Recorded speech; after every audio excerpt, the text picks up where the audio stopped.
প্রথম পয়েন্টের দ্বিতীয় যে অংশটুকু, সে অংশটুকু হচ্ছে মদিনার অংশটুকু। প্রথম 1 নম্বর কথা হচ্ছে, অনেকে আমার এই বক্তব্য শোনার পরে অথবা আমাদের এই কথাগুলো শোনার পরে তারা হতবাক হয়, কি বলে রে হুজুরি। কেউ কেউ মনে করে যে এই লোক মনে হয় ওয়াহাবি। আসলে ওয়াহাবি টোহাবি কিচ্ছু না, সবাই তো আমরা ওয়াহাবি। কারণ ওয়াহাব আল্লাহ রাব্বুল আলামিনের কি একটা নাম। যদি আল্লাহর দিকে সম্পর্কিত করেন তাহলে সবাই আমরা ওয়াহাবি। ওয়াহাবি নয় কে না, সবাই তো ওয়াহাবি। কিন্তু মুসলিম যে ওয়াহাবি নাম কথা বলে মানুষদেরকে বিকৃত করা হচ্ছে, এই ওয়াহাবি দুনিয়ার কেউ না। দুনিয়াতে এরকম কোনো ওয়াহাবি ছিল না। এটা আরেকটা ডাহা মিথ্যা বক্তব্য। কোরআন এবং হাদিসের কথা বললে, সহিহ সুন্নাহর কথা বললে যদি ওয়াহাবি হয়ে যায়, তাহলে এই ওয়াহাবির অর্থ কি আমি জানি না। এই ওয়াহাবি বলতে কি বুঝায় সেটা আমি বুঝি না। আসেন, প্রথম কথা হচ্ছে, হজের যত আহকাম আছে এই আহকামের সাথে মদিনা জিয়ারত এবং মদিনা যাওয়ার কোনো সম্পর্ক নেই হজের আহকামের সাথে। আপনি যদি হজের আহকাম পালন করে যদি আপনার প্রয়োজন সেরে আপনি মক্কা থেকে চলে আসেন, তাহলে আপনার হজ হয়ে যাবে। এখন মদিনায় না গেলে আপনার হজ হবে না, এই বক্তব্য গলত। এটা বিশাল বিভ্রান্তি, এটা ভুল ধারণা। মদিনার সাথে হজের একটি মাসআলাও সম্পৃক্ত নেই। আপনি গতকাল তো, আজকে কত তারিখ? হ্যাঁ, 14। ও না, শুরু হয়নি এখনো। 18 তারিখে প্রথম ফ্লাইট শুরু হবে।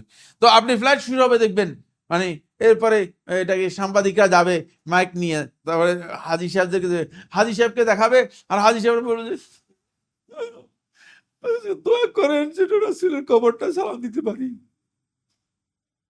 ইয়া সুবহানাল্লাহ, আপনি পুরা হজটাকেই বন্ধ করে দিলেন, হজের ইবাদতটাকে ধ্বংস করে দিলেন। আপনি বুঝেন নাই যে আপনি যাচ্ছেন আল্লাহর ঘরের সম্মানার্থে, আর আপনি বলতেছেন রাসূল সাল্লাল্লাহু আলাইহি ওয়াসাল্লামের কবরের কথা।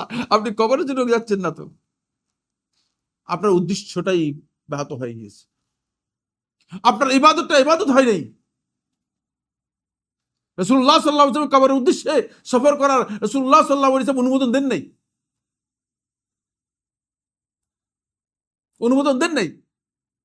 রাসূলুল্লাহ সাল্লাল্লাহু আলাইহি ওয়াসাল্লাম তাযীমের জন্য, সওয়াবের জন্য সফর করার অনুমোদন দিয়েছেন শুধুমাত্র 3টি, লা তুশাদ্দুর রিহাল ইল্লা ইলা সালাসাতি মাসাজিদ। 3টি মসজিদ ছাড়া আর কোথাও তোমরা সফর করতে পারবে না। এর মধ্যে আল্লাহ রাসূল সাল্লাল্লাহু আলাইহি ওয়াসাল্লাম মসজিদ রয়েছে, আল্লাহ রাসূলের কবরের জন্য যাওয়ার কথা বলা হয়নি, নেই।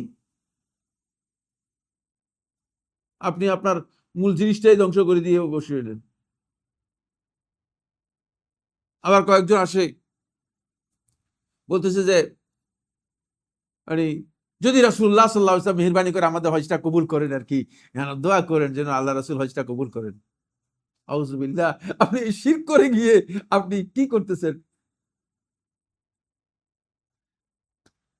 এটা আমি নিজে বললেন তৈরি করে বলতেছি না। আপনারা এই 18 তারিখে যখন ফ্লাইট শুরু হবে দেখবেন, আপনারা টেলিভিশন যাদের আছে টেলিভিশনে দেখবেন যে সাক্ষাৎকার নিচ্ছে সাংবাদিকরা, আর আমাদের এই দেশের মানুষগুলো এগুলো বলতেছে। আউযুবিল্লাহ, এরা জানে না যে এরা যে আসলে কি জন্য যাচ্ছে, কি জন্য যাচ্ছে এটাই জানে না। তারা কি উদ্দেশ্যে যাচ্ছে, উদ্দেশ্যটা কি এটাই তারা জানে না, কোনো সন্দেহ নেই। মদিনার ফজিলত অপরিসীম, মদিনার ফজিলত রয়েছে। রাসূলুল্লাহ সাল্লাল্লাহু আলাইহি ওয়াসাল্লামের দুটি হাদিস আমি আপনাদেরকে বলবো। 1 নম্বর হাদিস হচ্ছে আল্লাহ রাসূল সাল্লাল্লাহু আলাইহি ওয়াসাল্লাম ইরশাদ করেছেন, যে ব্যক্তি চায় যে মদিনাতে মৃত্যুবরণ করতে, ফালইয়াফআল, সে যেন মদিনাতে মৃত্যুবরণ করার জন্য চেষ্টা করে। ফাইন্নী আকুনু শাহীদান লাহু ওয়া ফি লাফজিন শাফিআন লাহু, আমি তার জন্য সাক্ষী হব আল্লাহ তাআলার কাছে, আমি তার জন্য সুপারিশকারী হব কিয়ামতের দিন। এই হাদিস শুনে যদি একজন গিয়ে দৌড় দিয়ে গিয়ে গাড়ির নিচে পড়ে মরে যায়, এটা বুঝায় না, ভুল বুঝেন না।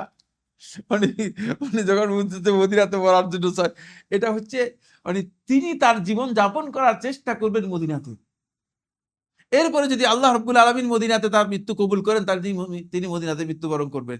কিন্তু বহু লোক আছে মদিনাতে সারা জীবন যাপন করেছে, মানে 70 বছর মদিনাতে কাটিয়েছে, কিন্তু মারা গিয়েছে কি ইংল্যান্ডে। ওমা তাদরি নাফসুন বিআইয়ি আরদিন তামুত, আল্লাহ তাআলা কোরআনের মধ্যে স্পষ্ট করে বলে দিয়েছেন, তোমরা জানো না, তোমাদের কারো জানা নেই যে বিআইয়ি আরদিন তামুত, তুমি পৃথিবীর কোন ভূখণ্ডে মৃত্যুবরণ করবে, এটা তুমি জানো না, সেটা আল্লাহ তাআলা ছাড়া আর কেউ জানেন না। সুতরাং মৃত্যুর বিষয়টি, স্থানটা আপনি জানেন না তো আসলে। কিন্তু আপনি যদি চেষ্টা করতে পারেন, আপনি যদি আপনার আল্লাহ তাআলার কাছে দোয়া করেন যে আল্লাহ, আমি আপনার হাবিবের এই যে বর্ণিত হয়েছে, আপনারা দেখেন দুইজন সাহাবীর রেওয়ায়াত দ্বারা সাব্যস্ত হয়েছে। একজন হচ্ছে খালিদ বিন ওয়ালিদ রাদিয়াল্লাহু তাআলা আনহু, আর একজন হচ্ছে ওমর ইবনে খাত্তাব রাদিয়াল্লাহু তাআলা আনহু। বলেছেন যে আল্লাহ রাসূল সাল্লাল্লাহু আলাইহি ওয়াসাল্লাম দোয়া করেছেন আল্লাহ তাআলার কাছে, আল্লাহ, আমি যেন, যদি আমার মৃত্যু হয়, আমার মৃত্যুটা যেন আপনার হাবিবের দেশে হয়, মদিনাতে হয়, এই আমার মৃত্যুটা যেন মদিনাতে হয়। এবং এই দুইজন সাহাবী যুদ্ধ করেছেন, এই দুইজন সাহাবী বিশাল দায়িত্ব পালন করেছেন। খালিদ বিন ওয়ালিদ রাদিয়াল্লাহু তাআলা আনহু এমন কোনো জায়গা নেই, এমন কোনো যুদ্ধ নেই অংশগ্রহণ করেন নাই, কিন্তু সর্বশেষ মৃত্যু হয়েছে মদিনাতে। দুজনের মৃত্যু হয়েছে মদিনাতে। তাহলে বোঝা গেল যে আল্লাহ তার কাছে দোয়া করলে কি হয়? কবুল অবশ্যই কবুল হবে। কবুল হবে না যিনি মনে করেন তাকে, তিনি আল্লাহকেই বুঝেননি, তিনি আল্লাহ রাব্বুল আলামিনের মর্যাদাই বুঝেননি। অবশ্যই কবুল হবে, অবশ্যই কবুল হবে, চাইতে হবে। আমরা তো চাই না আল্লাহ তাআলার কাছে, এটা আমাদের সবচেয়ে বড় সমস্যা। দ্বিতীয় নম্বর যে বিষয়টি রাসূলুল্লাহ সাল্লাল্লাহু আলাইহি ওয়াসাল্লাম উল্লেখ করেছে, সেটা হলো এই, যে ব্যক্তি মদিনার বসবাসকে অগ্রাধিকার দিবে, মান সাবারা আলা লাওয়াইহা, মদিনার যে কষ্ট, দুঃখ কষ্ট আছে, এগুলোকে যে ব্যক্তি অগ্রাধিকার দিয়ে মদিনাতে থাকার জন্য চেষ্টা করবে, রাসূলুল্লাহ সাল্লাল্লাহু আলাইহি ওয়াসাল্লাম বলেছেন, ওয়াল মাদিনাতু খায়রুল লাহুম লাউ কানু ইয়ালামুন, মদিনা তাদের জন্য উত্তম, লাউ কানু ইয়ালামুন, যদি তারা এটা বুঝতো, মদিনা তাদের জন্য অনেক ভালো, তাহলে মদিনাতে তাদের জন্য থাকাটা সবচেয়ে বেশি উত্তম। এই জন্য মদিনার থাকার ব্যাপারে আল্লাহ রাসূল সাল্লাল্লাহু আলাইহি ওয়াসাল্লাম সাহাবায়ে কেরামদেরকে উদ্বুদ্ধ করেছেন, এবং যারা পরবর্তী উম্মাহ রয়েছে তাদেরকে উদ্বুদ্ধ করেছেন। এই ক্ষেত্রে মদিনার মসজিদ এর জিয়ারতটা হচ্ছে মদিনার অন্যতম গুরুত্বপূর্ণ ইবাদত। সেটা হলো এই, আপনি মসজিদে নববীতে গিয়ে 2 রাকাত সালাত আদায় করবেন, এবং মসজিদে নববীর আল্লাহ রাসূল সাল্লাল্লাহু আলাইহি ওয়াসাল্লাম মসজিদের হক হচ্ছে সেখানে গিয়ে 2 রাকাত সালাত আদায় করা। এটাই হচ্ছে মসজিদ নববীর জিয়ারত, এবং এই উদ্দেশ্যে আপনার সফরটা হতে হবে। উদ্দেশ্য এই নয় যে আপনি রাসূলুল্লাহ সাল্লাল্লাহু আলাইহি ওয়াসাল্লাম কবর জিয়ারত করার জন্য যাচ্ছেন। উদ্দেশ্য সেখানে গেলে আপনি আল্লাহ রাসূলের কবর জিয়ারত করবেনই, এবং সেখানে অন্যান্য যে সমস্ত জায়গা আছে, পবিত্র জায়গা আছে, সেই জায়গাতে আপনি যাবেনই। কিন্তু আপনার উদ্দেশ্য হতে হবে মসজিদে নববী জিয়ারতের উদ্দেশ্যে। এই কাজটি হজের সাথে জড়িত না হলেও এটা অত্যন্ত মর্যাদাপূর্ণ, এই জন্য যেহেতু রাসূলুল্লাহ সাল্লাল্লাহু আলাইহি ওয়াসাল্লাম বলেছেন যে সালাতুন ফি মসজিদি হাযা খায়রুম মিন আলফি সালাহ ফিমা সাওয়াহ ইল্লাল মসজিদুল হারাম, আমার এই মসজিদে সালাত আদায় করা 1000 সালাতের চেয়ে উত্তম অন্যান্য মসজিদে সালাত আদায় করার চেয়ে মসজিদে হারাম ব্যতীত। এখান থেকে বোঝা যায় যে একটা সালাত যদি কেউ আদায় করে থাকে তাহলে 1000 সালাতের সওয়াব পাবেন। সুতরাং এটা অত্যন্ত গুরুত্বপূর্ণ। এই জন্য এখানে আপনি সালাত আদায় করার জন্য চেষ্টা করবেন, এই মসজিদে সালাত আদায় করার জন্য চেষ্টা করবেন। হাজী সাহেবদেরকে কেন আমরা উদ্বুদ্ধ করি? এই জন্য উদ্বুদ্ধ করে থাকি, কারণ এই যে বাংলাদেশ থেকে আপনার যাওয়া তো হজ উপলক্ষে, অন্য থেকে যেতে পারতেন? অন্য থেকে যাওয়া সম্ভব না, হজ উপলক্ষে আপনার বাংলাদেশ থেকে যাওয়া। যেহেতু বাংলাদেশ থেকে আপনি হজ উপলক্ষে যাচ্ছেন, লম্বা সুযোগ পাচ্ছেন, এই জন্য আপনি মদিনায় আপনার সফরের একটা অংশ রাখেন। কিন্তু এই অংশ সফরটুকু আপনার মদিনা জিয়ারতের, মসজিদ নববী জিয়ারতের সাথে আরো ফজিলতের যে বিষয় আছে সেগুলোকে কি করতে পারেন, যুক্ত করতে পারেন। এর দ্বিতীয় আরেকটি ফজিলতের বিষয় হচ্ছে, রাসূলুল্লাহ সাল্লাল্লাহু আলাইহি ওয়াসাল্লাম ইরশাদ করেছেন, যে ব্যক্তি মান তাতাহহারা ফি বাইতিহি সুম্মা আতা মসজিদা কুবা, যে ব্যক্তি তার ঘরের মধ্যে উযু করলো, ঘরের মধ্যে পবিত্রতা অর্জন করলো, অতঃপর সেই ব্যক্তি মসজিদে কুবাতে আসলো, ফাসাল্লা রাকাতাইনি, তারপরে 2 রাকাত সালাত আদায় করলো, সেই ব্যক্তি কানা লাহু হাজ্জাতান তাম্মাতান তাম্মা, সে একটা হজ অথবা একটা উমরা করার পরিপূর্ণ ফজিলত লাভ করবে, একটা উমরা পরিপূর্ণ অথবা একটা হজ আদায় করার সওয়াব লাভ করবে। শুধুমাত্র মসজিদে মদিনা থেকে, আপনার হোটেল থেকে আপনি যদি মসজিদে কুবাতে গিয়ে উযু করে, তবে উযু করে যেতে হবে ঘর থেকে। শর্ত হচ্ছে উযু করে যেতে হবে ঘর থেকে। ঘর থেকে উযু করে যান, আর সেখানে গিয়ে যদি আপনি সালাত আদায় করতে একটা পরিপূর্ণ উমরা আদায় করার যেই রয়েছে, সেই পরিপূর্ণ উমরা আদায় করার আপনি ফজিলত লাভ করবেন। কত বড় ফজিলত! সেটা আপনি সেখানে গিয়ে কি করতে পারেন, আদায় আদায় করতে পারেন, হেঁটেও যেতে পারেন, অল্প পথ, 3.5 কিলোমিটার। 3.5 কিলোমিটার অনেক লোকই হাঁটতে পারে, যাদের হার্টে কোনো প্রবলেম নাই তাদের হাঁটতে কোনো অসুবিধা নেই।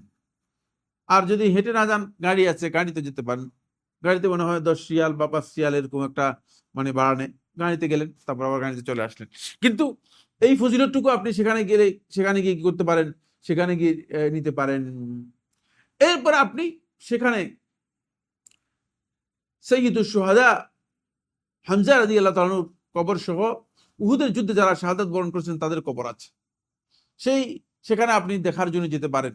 দেখার জন্য গেলে আপনি সেখানে কবর জিয়ারত করতে পারবেন। যে কবর জিয়ারত করা, সেখানে তাদের জন্য তাদের কবর জিয়ারত করা করতে পারেন, আপনি সেখানে যেতে পারবেন। তারপরে বাকি আল গারকাদ, যেটা মদিনার কবরস্থান, এই কবরস্থানে ইমাম সামহুদি রাহিমাহুল্লাহ তাআলা তার কিতাবের মধ্যে উল্লেখ করেন, তিনি বলেন যে প্রায় 10,000 সাহাবীর কবর রয়েছে, 10,000 সাহাবীর কবর রয়েছে। এখানেও যদি আপনি জিয়ারত করতে চান, জিয়ারত করতে পারবেন, এবং সেই জিয়ারতটাও আপনি করতে পারেন। এই জায়গাগুলো আপনি প্রত্যক্ষ করতে পারলেন, আল্লাহ রাসূল সাল্লাল্লাহু আলাইহি ওয়াসাল্লামের এই পবিত্র জায়গাগুলো দেখতে পারলেন, যেখানে আপনি এই উপলব্ধি আপনার আসবে যে আল্লাহ রাসূল সাল্লাল্লাহু আলাইহি ওয়াসাল্লাম এই জায়গায়, আল্লাহ রাসূল সাল্লাল্লাহু আলাইহি ওয়াসাল্লাম বিচরণ করেছেন এবং এই জায়গায় রাসূলুল্লাহ সাল্লাল্লাহু আলাইহি ওয়াসাল্লাম ছিলেন। এটা হলো মক্কা এবং মদিনার এই ব্যাপারে আমরা যে কথাগুলো আপনাদেরকে আমাদের এই আলোচনার মধ্যে আমরা আপনাদের সাথে শেয়ার করার জন্য বলেছিলাম।